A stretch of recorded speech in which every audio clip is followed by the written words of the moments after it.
Assalamualaikum warahmatullahi wabarakatuh.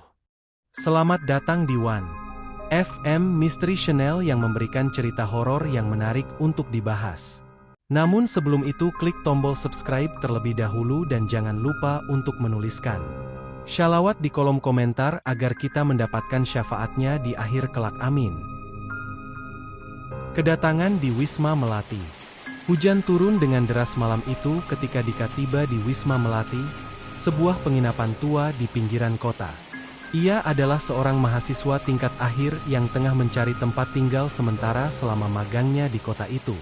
Dengan koper di tangan dan hoodie yang basah kuyup, ia melangkah masuk ke dalam lobi yang temaram.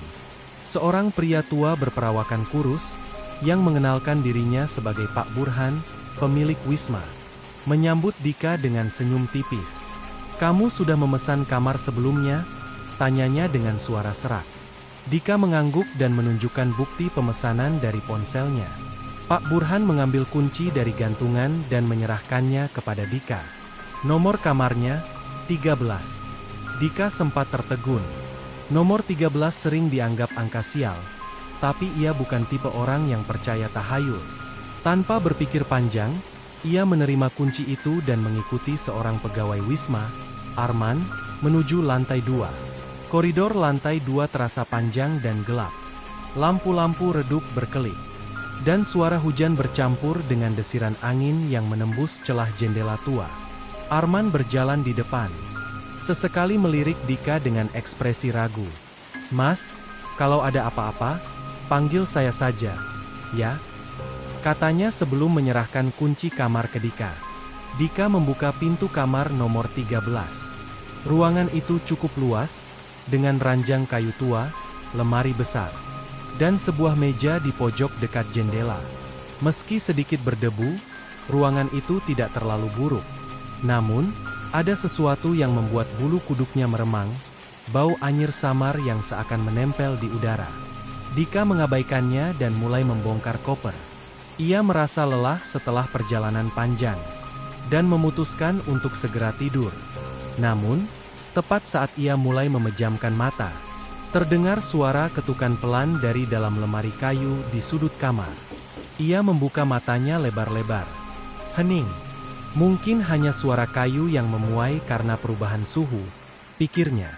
Namun, saat ia mulai menutup matanya kembali, suara itu terdengar lagi, tok, tok, tok. Dika menoleh ke arah lemari, detak jantungnya meningkat. Ada sesuatu yang terasa tidak beres. Tanpa sadar, malam pertamanya di kamar nomor 13 baru saja berubah menjadi awal dari misteri yang belum pernah ia bayangkan sebelumnya.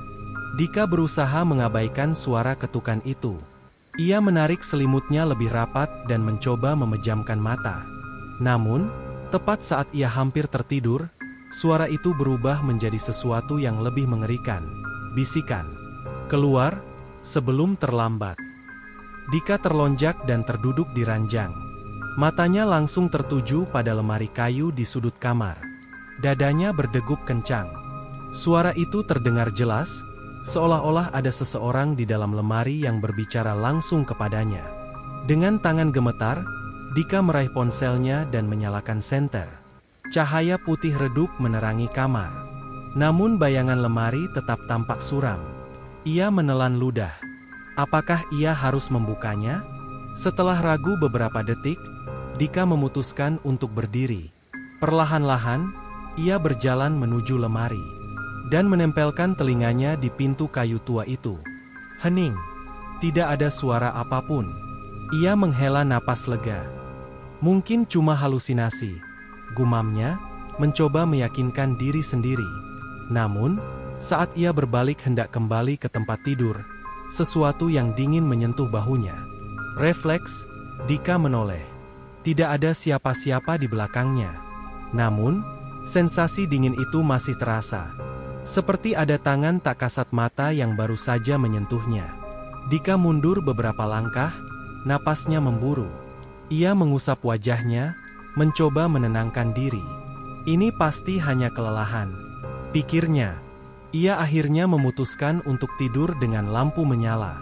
Namun, saat ia mulai memejamkan mata, sesuatu yang lebih menyeramkan terjadi. Cermin di sudut ruangan tiba-tiba berembun, seolah ada seseorang yang mengembuskan napas ke sana. Perlahan-lahan, dari dalam embun yang terbentuk, muncul jejak tangan yang menempel di permukaannya. Dika menahan napas, tubuhnya membeku di tempat. Malam itu, ia menyadari satu hal. Kamar nomor 13 menyimpan sesuatu yang tidak seharusnya ada di sana. Keesokan paginya, Dika bangun dengan perasaan gelisah. Cahaya matahari menembus jendela. Namun hawa dingin masih menyelimuti kamar. Ia menoleh ke arah cermin, jejak tangan yang semalam muncul sudah menghilang. Berusaha mengabaikan semua kejadian aneh itu, Dika segera mandi dan bersiap untuk pergi ke tempat magangnya. Namun, sebelum ia keluar kamar, ketukan di pintu mengejutkannya. "Mas Dika, sudah bangun?" Suara Arman terdengar dari luar. Dika membuka pintu, menatap pegawai Wisma itu dengan sedikit heran. "Ada apa, Mas?" Arman tampak ragu sejenak sebelum akhirnya bertanya. "Mas, tadi malam, ada yang aneh di kamar ini, enggak?" Dika terdiam, mengingat semua kejadian semalam. "Kenapa nanya begitu?" Arman menatap ke arah lorong, memastikan tidak ada orang lain yang mendengar. Lalu, dengan suara lirih, ia berkata, "Mas, setiap orang yang menginap di kamar ini selalu mengalami hal aneh. Dan yang lebih parah, mereka nggak pernah bertahan lebih dari 3 malam." Jantung Dika berdegup kencang. "Maksudnya gimana?" Arman menelan ludah sebelum menjawab, "Penghuni sebelum Mas, dia menghilang tanpa jejak. Dan bukan cuma dia, tapi semua orang yang pernah tinggal di kamar nomor 13 ini." Dika merasakan hawa dingin menjalar ke seluruh tubuhnya. Sesuatu yang mengerikan tengah mengintai dirinya. Dan kini ia terjebak di dalamnya.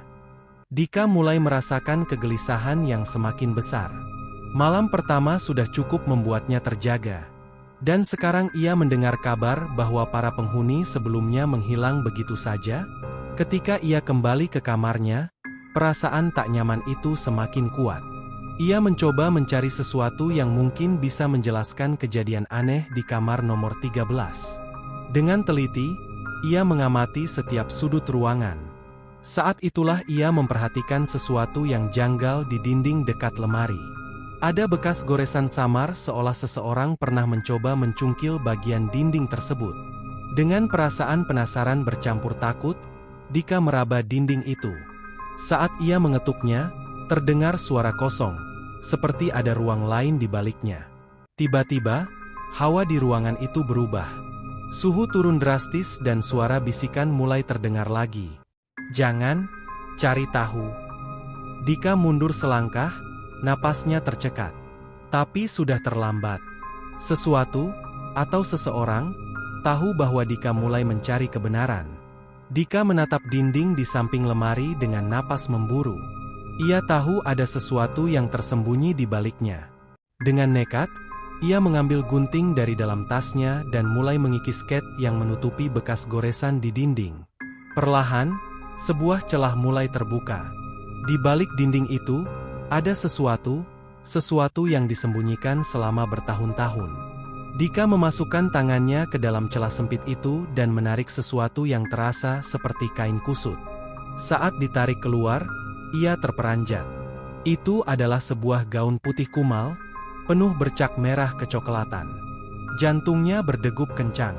Ia menelan ludah, berusaha menenangkan diri. Namun, sebelum ia bisa berpikir lebih jauh, sesuatu jatuh dari dalam lipatan kain itu. Sebuah foto tua. Dengan tangan gemetar, Dika mengambil foto itu. Gambar yang buram menunjukkan seorang gadis dengan wajah pucat dan mata kosong, berdiri di depan Wisma Melati. Di bagian belakang foto itu, ada tulisan tangan yang nyaris pudar. "Jangan pernah menginap di kamar nomor 13. Dia masih di sini." Dika merasakan hawa dingin menjalari tubuhnya. Saat itulah ia mendengar suara langkah kaki di koridor. Diikuti oleh ketukan pelan di pintu kamarnya. Tok, tok, tok. Dika menoleh ke arah pintu. Siapa yang datang malam-malam begini? Namun, sebelum ia sempat bergerak, suara itu berubah. Tok, tok, tok. Ketukan itu semakin keras dan agresif, seperti seseorang atau sesuatu yang berusaha masuk.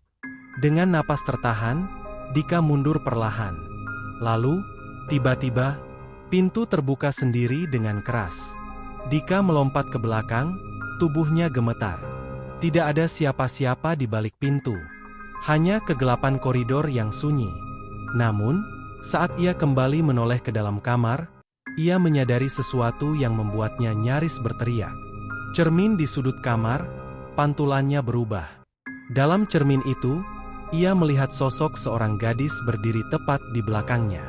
Rambut panjangnya berantakan, wajahnya pucat, dan matanya kosong menatap lurus ke arahnya. Dika menahan napas. Perlahan, ia berbalik. Tidak ada siapa-siapa. Namun, ketika ia menoleh kembali ke cermin, gadis itu masih ada di sana, dan kini tersenyum kepadanya. Dika mundur dengan panik. Ia meraih ponselnya dan menghubungi Arman. "Mas Arman, tolong, kamar ini, ada sesuatu di kamar ini." Suara Arman terdengar di seberang telepon, tetapi kali ini nadanya sangat serius. "Mas Dika, keluar dari kamar itu sekarang juga." Tanpa pikir panjang, Dika meraih kunci dan berlari keluar dari kamar nomor 13. Namun, saat ia menutup pintu, ia mendengar suara yang tak akan pernah ia lupakan seumur hidupnya. Suara tawa pelan dari dalam kamar. Dika berlari keluar dari kamar nomor 13. Tetapi sesuatu yang aneh terjadi. Koridor yang seharusnya menuju lobi kini terasa tak berujung. Lampu-lampu di langit-langit berkedip. Bayangannya sendiri tampak memanjang di lantai. Setiap langkah yang ia ambil, suara langkah lain terdengar mengikuti di belakangnya. "Mas Arman, tolong aku," serunya panik melalui telepon. Namun, hanya suara statis yang terdengar. Dika menoleh ke belakang dan hatinya hampir berhenti berdetak. Pintu kamar nomor 13 yang tadi sudah tertutup, kini terbuka lebar. Dari dalam, samar-samar terdengar suara bisikan. "Masuklah kembali, kamu sudah menjadi bagian dari kami." Dengan gemetar, Dika melangkah mundur. Namun, tiba-tiba, sesuatu menariknya dengan kasar ke dalam kamar. Pintu tertutup dengan sendirinya. Lampu kamar padam. Dalam kegelapan, Dika merasakan sesuatu menyentuh pundaknya. Nafas dingin terasa di lehernya. Lalu, suara itu berbisik di telinganya. "Kau tidak bisa lari." Dika meronta sekuat tenaga. Ia meraba-raba dalam gelap, mencari saklar lampu, tetapi yang ia sentuh hanya dinding dingin. Saat matanya mulai menyesuaikan diri dengan kegelapan, ia melihat sesuatu yang membuat darahnya membeku. Gadis dalam cermin kini berdiri di tengah kamar. Ia tersenyum dengan bibir membiru, matanya kosong dan sayu. Gaun putihnya yang kotor kini terlihat jelas. Bercak merah yang mengering di seluruh permukaannya. Dika berusaha mundur, tetapi kakinya tak bisa digerakkan. Seakan ada tangan-tangan tak terlihat yang mencengkeram pergelangan kakinya. "Jangan takut, aku hanya ingin kau melihat kebenaran." Suara gadis itu terdengar samar. Tiba-tiba, dinding kamar nomor 13 berubah. Dika melihat bayangan masa lalu, seorang gadis tengah menangis di sudut kamar. Ia terlihat ketakutan. Seseorang menahannya dengan paksa. Tangannya berusaha meraih sesuatu, tetapi kemudian, jeritan panjang memenuhi kamar. Dika tersentak. Gadis dalam cermin itu, dia bukan hanya arwah penasaran. Dia adalah korban. Tepat saat itu, pintu kamar terbanting terbuka. Arman berdiri di sana, wajahnya penuh ketakutan. "Mas Dika, keluar sekarang." Dika tak menunggu perintah kedua. Ia berlari sekuat tenaga, keluar dari kamar sialan itu. Begitu mereka keluar, pintu kamar nomor 13 tertutup dengan sendirinya. Dika dan Arman hanya bisa terdiam, napas tersengal.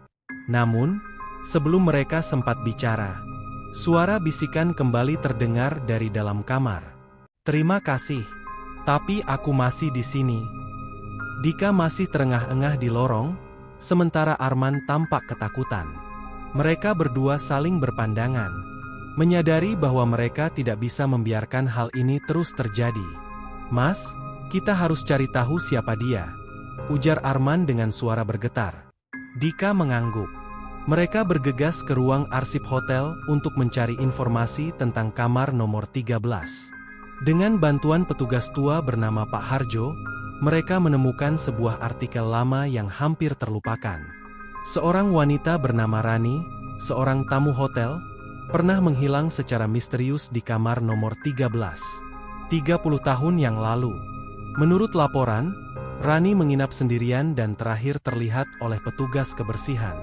Namun, setelah itu, dia lenyap tanpa jejak. Polisi mencari di seluruh hotel, tetapi tidak ada petunjuk sama sekali.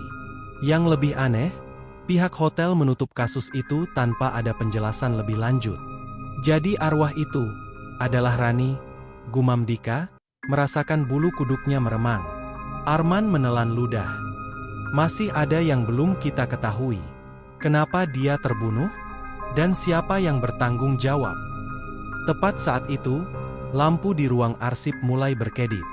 Pintu lemari arsip terbuka sendiri. Sebuah buku tua jatuh ke lantai dengan keras. Dika mengambilnya dengan tangan gemetar. Halaman terakhir buku itu berisi sebuah pesan yang tertulis dengan tinta merah. "Aku belum tenang. Kamar itu adalah penjaraku." Dika dan Arman kini tahu bahwa mereka tidak bisa mengabaikan ini. Rani meminta pertolongan.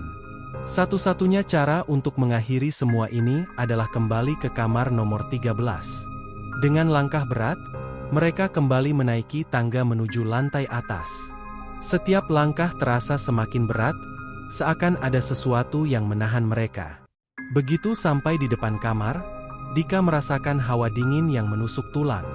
Tangannya gemetar saat memegang gagang pintu. "Mas, yakin mau masuk lagi?" tanya Arman. Dika mengangguk. "Kita harus mengungkap semuanya." Saat pintu terbuka, kamar itu sudah berbeda. Tidak lagi seperti kamar hotel biasa, melainkan sebuah ruangan yang dipenuhi bayangan dan bisikan. Di tengah ruangan, Rani berdiri menatap mereka. Matanya penuh luka dan kesedihan. "Bantu aku," bisiknya. Tiba-tiba, bayangan gelap muncul di belakangnya. Sosok hitam tinggi dengan mata merah menatap tajam ke arah Dika dan Arman. "Kalian tidak boleh ikut campur." Suara itu bergemuruh memenuhi kamar. Arman menjerit ketakutan, sementara Dika menggenggam buku yang mereka temukan di ruang arsip. "Kita tahu apa yang terjadi padamu, Rani. Kami akan membantumu," seru Dika. Tapi sosok hitam itu bergerak cepat, mendekat dengan cara yang mustahil. Cahaya di kamar berkedip semakin cepat. Dan tiba-tiba, pintu kamar tertutup dengan keras, mengunci mereka bertiga di dalamnya. Mereka kini benar-benar terperangkap di kamar nomor 13. Dika dan Arman berdiri membeku di dalam kamar nomor 13. Sosok hitam tinggi dengan mata merah menatap mereka dengan kebencian. Rani, arwah gadis yang meminta pertolongan, tampak ketakutan. "Kalian tidak boleh ikut campur." Suara sosok itu bergema, membuat ruangan bergetar. Dika mencoba tetap tenang. "Kami tahu apa yang terjadi padamu, Rani. Kami hanya ingin membantumu." Tiba-tiba, sosok hitam itu bergerak cepat ke arah Dika. Ia merasakan tubuhnya terhantam sesuatu yang tak terlihat dan terpental ke dinding. Arman berteriak, berusaha menariknya bangun. "Dia adalah penghuni sesungguhnya kamar ini. Orang yang membunuhku," bisik Rani dengan suara gemetar. Mata Dika membelalak. "Jadi kau tahu siapa dia?" Rani mengangguk lemah. Dengan satu gerakan tangannya, ia menunjukkan bayangan masa lalu. Dinding kamar berubah, menampilkan kejadian yang selama ini tersembunyi. Mereka melihat Rani, masih hidup, tengah bertengkar dengan seorang pria berseragam hotel. Pria itu tampak marah, berusaha menahan Rani agar tidak pergi. Kemudian, dengan brutal, ia mendorong Rani hingga kepalanya terbentur meja. Darah mengalir di lantai. Sosok hitam yang mengerikan itu ternyata adalah roh pria tersebut. Dia membunuhku, lalu menyembunyikan jasadku di kamar ini, kata Rani dengan suara lirih. Dika dan Arman saling pandang, merasakan bulu kuduk mereka meremang. Dika menyadari bahwa selama ini, arwah Rani hanya ingin ditemukan dan diberi keadilan. Namun, roh pria yang membunuhnya masih menguasai kamar ini. "Jadi jasadmu masih ada di sini?" tanya Arman dengan suara serak. Rani mengangguk. Di balik dinding. Dika dan Arman melihat ke arah dinding tempat Rani menunjuk. Dengan sekuat tenaga, mereka mulai mendorong lemari tua yang ada di sana. Di baliknya, ada sebuah celah kecil yang ditutupi papan kayu. Saat mereka mencongkel papan itu, bau busuk menyeruak dari dalamnya. Arman langsung mundur, menutup hidungnya. Di dalamnya, ada sisa-sisa tulang belulang manusia yang telah lama membusuk. Rani menatap tulang belulangnya sendiri dengan mata sendu. Sosok hitam itu berteriak marah, menyadari bahwa rahasianya telah terungkap. Ia mengamuk, mencoba menyerang Dika dan Arman, tetapi tiba-tiba, tubuhnya mulai bergetar. Cahaya terang menyelimuti kamar, dan sosok hitam itu mulai menghilang, seakan terserap ke dalam kegelapan. "Sudah berakhir," bisik Rani. Ia menatap Dika dan Arman dengan senyuman tipis, sebelum tubuhnya perlahan memudar dan akhirnya lenyap. Lampu kamar kembali normal. Suasana mencekam hilang. Dika dan Arman saling berpandangan, napas mereka masih berat. Saat mereka keluar dari kamar nomor 13, pintu di belakang mereka tertutup pelan, seakan tidak ingin ada lagi yang masuk ke dalamnya. Beberapa hari kemudian, polisi datang dan menggali sisa jasad yang mereka temukan. Kasus Rani akhirnya terungkap, dan keluarga yang selama ini mencarinya mendapatkan jawaban atas kepergiannya. Setelah kejadian itu, kamar nomor 13 dikosongkan selamanya. Tidak ada lagi suara bisikan atau bayangan di dalamnya. Dika dan Arman tahu satu hal, mereka telah membantu satu jiwa yang terperangkap mendapatkan keadilan. Namun, mereka juga sadar bahwa di luar sana, masih banyak misteri yang belum terungkap.